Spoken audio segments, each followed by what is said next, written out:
Aula de ciências chegando e iremos conhecer mais um sistema do organismo humano. Desta vez, o sistema linfático. Antes, vamos analisar esta informação aqui. Cerca de 1% da parte líquida do sangue, lembrando que a maior parte é água, e misturado com essa água, dissolvido nessa água, temos várias substâncias, vários nutrientes. Então, essa parte líquida sai dos vasos sanguíneos e entra nos espaços entre as células e não retorna aos mesmos, no caso, aos vasos sanguíneos. Vejamos aqui na nossa imagem. Aqui temos os vasos sanguíneos. Aqui a região de capilar sanguíneo, que é a região onde o sangue troca substâncias com as células. Então, olha aqui, ó, as arteríolas. Chegando aqui nos capilares sanguíneos. E aqui nos capilares sanguíneos é ocorrido, no caso acontece, a troca de substâncias entre os vasos sanguíneos e as células. São em locais como esse que o oxigênio sai de dentro do sangue e entra nas células, e o gás carbônico sai da célula e entra no sangue. Aqui, em regiões como essa, que ocorrem as trocas gasosas e também de outras substâncias. Então, vamos ver. De dentro do sangue, além dos gases e os nutrientes, também sai água, sai líquido. Por quê? Porque as substâncias são transportadas no sangue, no líquido, na água. Então essa água precisa sair de dentro do sangue, que é para trazer junto com ela, as substâncias, os nutrientes, por exemplo. Então o que é que acontece? Parte desse líquido que sai do interior dos vasos sanguíneos, através dos capilares sanguíneos, não retorna, não volta para os vasos sanguíneos. Então o que é que vai acontecer? Esse líquido vai ficar acumulado entre as células. Esse líquido fica preenchendo os espaços vazios entre as células. Isso pode causar inchaços, retenção de líquido. É isso que chamamos de retenção de líquidos. Por quê? Porque o líquido fica retido entre as células. Aqui temos mais uma imagem, ó. As células com o núcleo, a membrana, o citoplasma. E aqui, ó, entre uma célula e outra, vai ficar o líquido. De onde vem esse líquido? Pode ter vindo da própria célula, mas também dos vasos sanguíneos.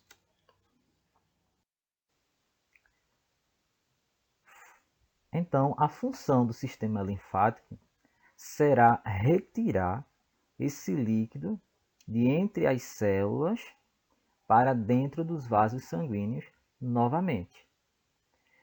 No caso, o sistema linfático ele vai fazer a drenagem, ou seja, a retirada do excesso de líquido de entre as células, ok?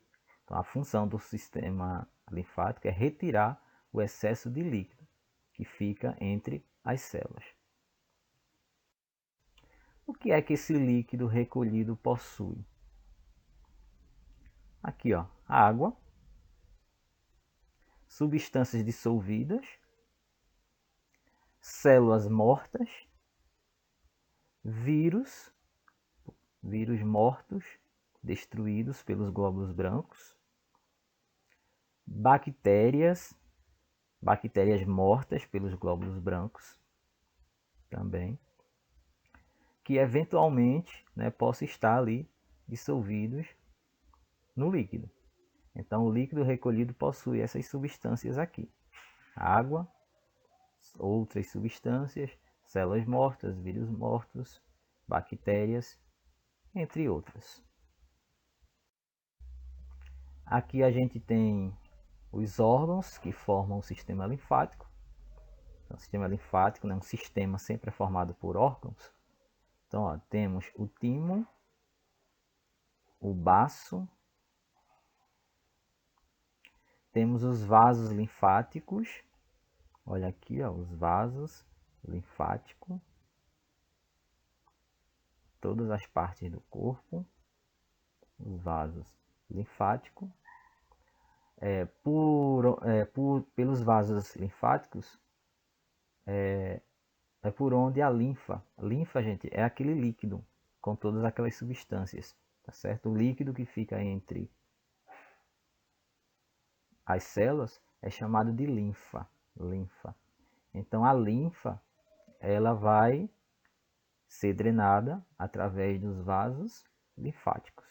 Existem os vasos sanguíneos, que é por onde circula o sangue, e aqui são os vasos linfáticos, por onde circula a linfa, por onde é drenada a linfa. Aqui, ó, linfa é o nome do líquido recolhido, ok? O sistema linfático vai retirar um líquido. Qual é o nome desse líquido? Linfa. Temos os linfonodos, antigamente chamados de nódulos linfáticos ou gânglios linfáticos. Atualmente é conhecido apenas como linfonodos, ok? Qual a função dos linfonodos? Olha eles aqui, ó. Temos vários. Qual é a função deles? Diz aqui, ó, filtrar a linfa, eliminando as impurezas, tá certo? Então, filtrar é tirar a impureza, é tirar aquilo que não vai precisar. Então, a linfa faz esse trabalho. No caso, os linfonodos faz esse trabalho de retirar, de filtrar as impurezas. O timo e o baço também estão envolvidos na defesa do nosso organismo, tá certo? Eles estão envolvidos na defesa do nosso organismo, que talvez estudaremos em outro assunto, ok? Excreção. O que é excreta? Olha aqui, ó. Gás carbônico, vapor de água pelos pulmões, ureia, excesso de água e excesso de sais minerais. Excreção é o ato em que o nosso organismo elimina o gás carbônico pelos pulmões, o vapor de água também pelos pulmões. Então isso é excreção. Ureia, pessoal, é originada quando está sendo digeridos os aminoácidos. Quando há quebra da molécula da substância aminoácido, que são as substâncias que formam as proteínas, quando uma proteína se quebra ou é digerida, se formam aminoácidos. Quando os aminoácidos são digeridos ou quebrados, vão originar ureia. Então, a ureia é um excremento. Excesso de água e excesso de sais minerais. Então, quando o nosso organismo está expulsando essas substâncias, então a gente fala que ele está fazendo uma excreção. Como eu disse, gás carbônico e vapor de água pode ser expulso pelo pulmão.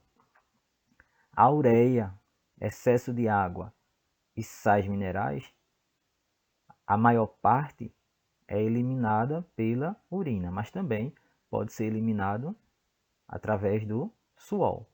Então, essas substâncias são excrementos.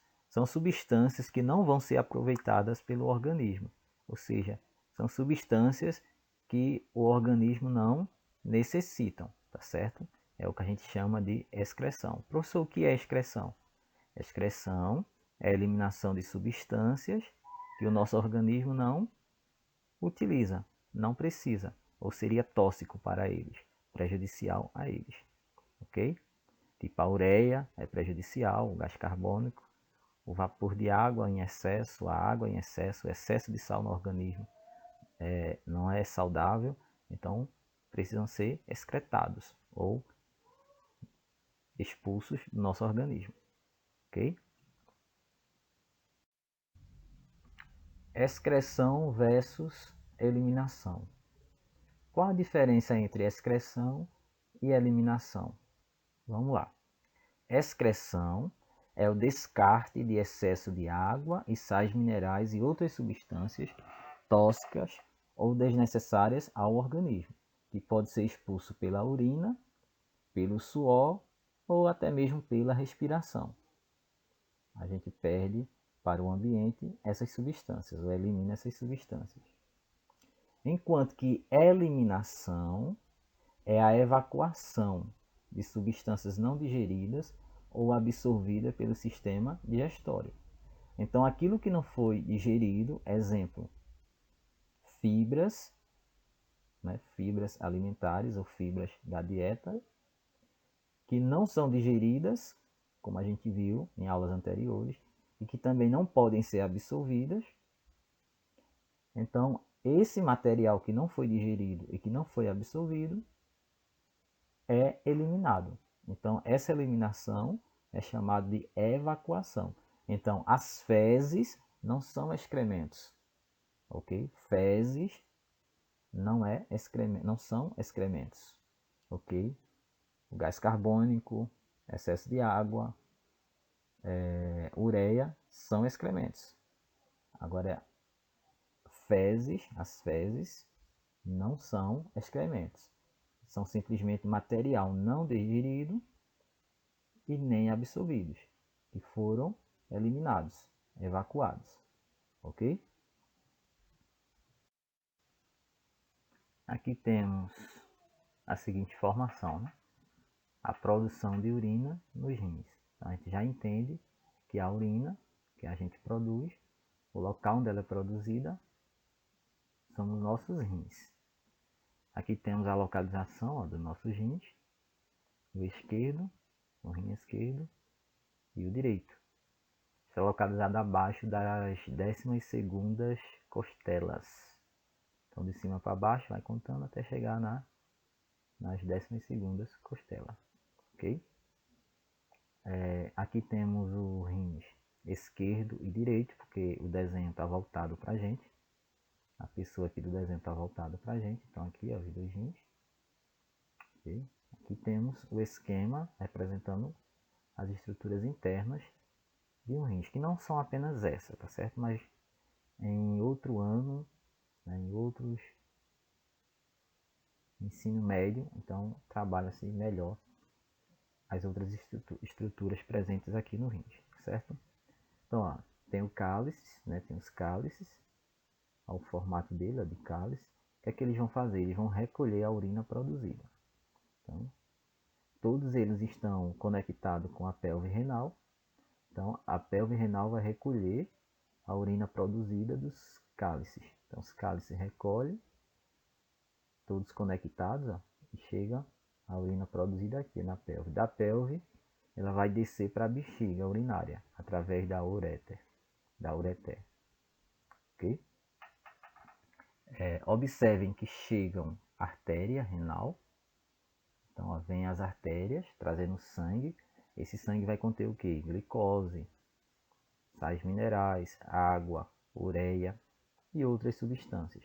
Então, chega pela artéria, passam para as arteríolas. Olha aqui, ó, que é arteríolas.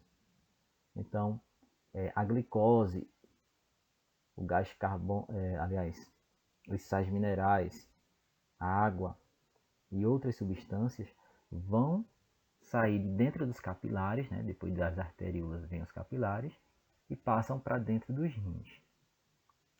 Depois que essas substâncias passam para dentro dos rins, aquilo que for útil, exemplo, a glicose é útil porque é o nosso carboidrato de reserva energética, retornam novamente para os capilares.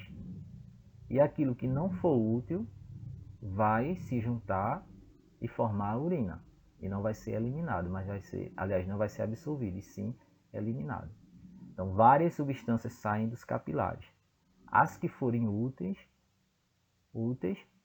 retornam novamente para os capilares. As que não forem, que precisam ser eliminadas, as excretas, então passam aí para os cálices, para a pelve e vai lá para a bexiga, através da ureter. o sangue passa, né?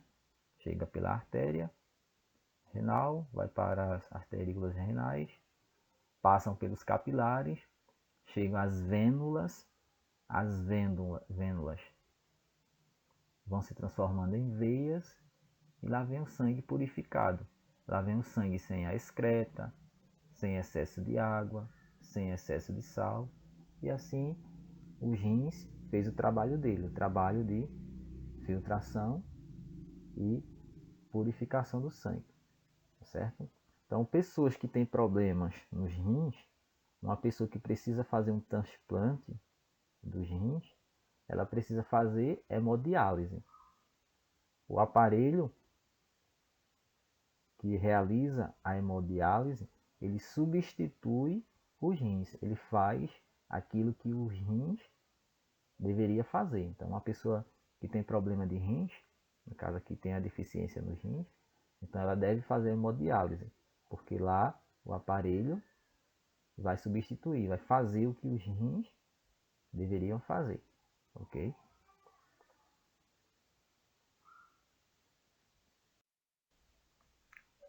O doping. Alguns atletas, às vezes, eles ingerem substâncias que são proibidas, né, pelo comitê esportivo. E essas substâncias proibidas ajudam a melhorar o desempenho do atleta e não é permitido. Ok? Então eles costumam fazer um exame. Então onde é que eles vão buscar essas substâncias? Eles podem buscar na urina. Por quê? Porque quando se toma um medicamento ou uma substância estranha, então essas substâncias, esse medicamento, ele vai ser excretado, vai ser eliminado pela urina. Então, examinando a urina do atleta, pode descobrir qual foi a substância ali que ele tomou, ok? Então, aí o exame antidoping, ok? Vamos conhecer agora os órgãos, né, que formam o sistema urinário. Então, os órgãos que formam o sistema urinário são dois rins, né, um par de rins. Então, tá aqui. Tem o formato, né, de um caroço de feijão, né, de um grão de feijão. Olha aqui, ó. Parece uma castanha também. O rim, ou os rins, né, no plural, dois. A função dos rins, como a gente viu, é produzir a urina. Então, essa urina é recolhida e transportada até a bexiga urinária. A urina chega dos rins até a bexiga urinária através de tubos. No caso aqui, um tubo esquerdo e outro direito. Sendo que esses tubos, obviamente, recebem nome de uréter. Dois ureteres. Um uréter e outro uréter. Dois ureteres. Qual a função do ureteres? É servir de canal, né? Para transportar a urina até a bexiga. A bexiga é só uma. Dois rins, dois ureteres e uma bexiga. Na bexiga urinária, a urina vai ficar armazenada até um certo tempo, ok? Até um certo tempo ela vai ser armazenada. E quando ela atingir uma certa quantidade, né, de urina, então chega o momento de eliminar, né, de urinar. E ela sai de dentro do corpo humano através da uretra. Então aqui, ó, a uretra, no caso aqui no homem, então a uretra é o caminho por onde passa a urina. É por onde a urina sai, né, da bexiga urinária e vai para o meio externo. Na mulher também, ó, dois rins, dois ureteres, uma bexiga urinária e a uretra por onde é expulso a urina, ok?